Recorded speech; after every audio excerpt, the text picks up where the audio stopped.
stability.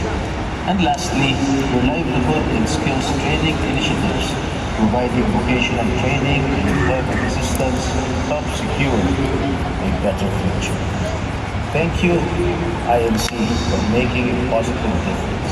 Your legacy of service and compassion inspires everybody. To INC Executive Minister Brother Eduardo Manalo, congratulations, and may you continue to serve God and our people, especially our nation.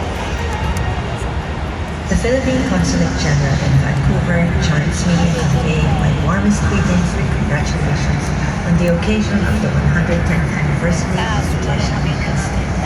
For over a century, Iglesia Ni Cristo's spiritual guidance and charitable endeavors have touched countless lives. Wherever in the world it has congregations, Iglesia Ni Cristo has played a significant role in the Filipino communities abroad through its ministry, volunteerism, and service. In the same manner, the social-civic activities undertaken by the various INC chapters, including the INC chapter in British Columbia, highlight the positive influence and invaluable contributions of Filipinos to their host countries.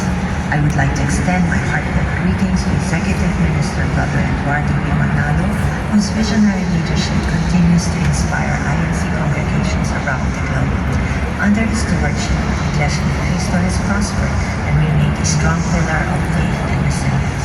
To everyone in the Iglesia Ni Cristo community, congratulations once again on reaching this milestone. May your church continue to grow and serve as a vital force for good, spreading God's message of love, peace, and unity. Have a blessed and fruitful year.